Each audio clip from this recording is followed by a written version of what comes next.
Okay, so my wife has kicked me out of the living room. You can tell I run my household, but I just have one more video, one more idea that I want to share just because I don't want to forget it. I call this like a red herring strategy. It's something that's worked for me recently, and I'm going to try my best to explain it because it's a little intricate.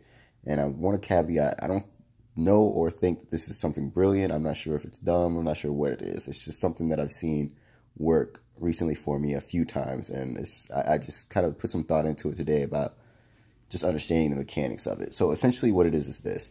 You have an opposing party in yourself representing a client or whatever it is. It could be anything. This could be civil, criminal, commercial, whatever it is. There's just an opposing party. And what you do is you give the other opposing party something to distract them, an argument to distract them. And in that argument, you already know what the flaw is. So if they use that distracting argument against you, you already know how to refute it because you already know what the flaw is.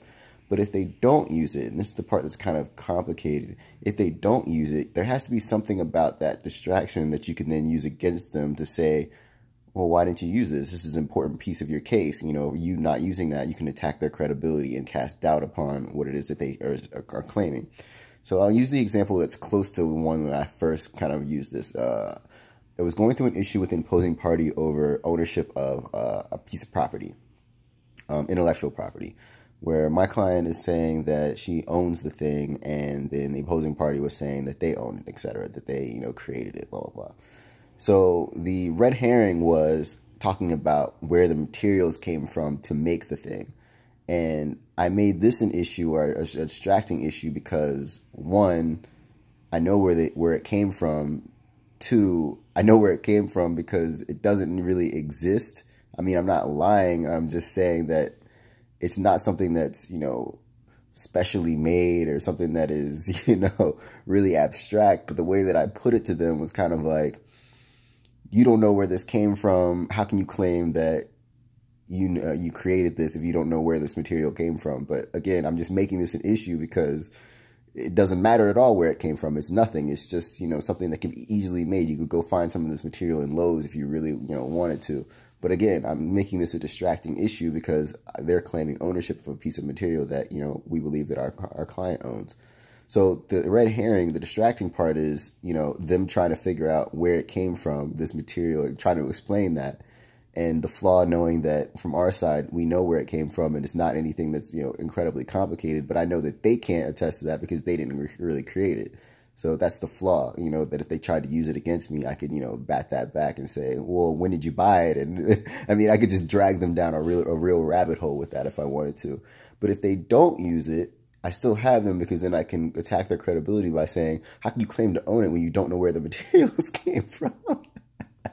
So, I mean, it's like, it's kind of sadistic to do this, but I've found this work so many times recently. It's kind of funny to me. I mean, I don't know if it's like a Jedi mind trick or what it is, but it's kind of intricate that it has to be something that's like plausible, that is distracting enough to them that they feel that they need to explain it, so that if they do bite it, you know, you can take them down that wormhole, like I said, of explaining where the materials came from. But the other part is, you know, and this is where you kind of can really back someone into a corner, whereas, you know, if they use it, you got them. But if they don't use it, you still got them, because then it becomes a question of, well, how can you claim XYZ if you're not using this argument or you're not explaining this piece that is relevant, you know, blah, blah, blah, blah, blah. So it's got those two parts, and it's a way to really back your opposing party into a corner so that you got them if they use it, you got them if they don't use it. So I call that like a red herring strategy. I'm not saying I'm some type of innovator or something like that. I stumbled into this. I did this a couple weeks ago because I was really trying to explain why the opposing party didn't have an argument. But I guess the way that I phrased it in terms of talking about them, like where the materials came from, I started to see the type of corner that I backed the opposing party into, and how I could get them either way. And, you know, I just put that out there. Maybe it's something to use. Again, red herring.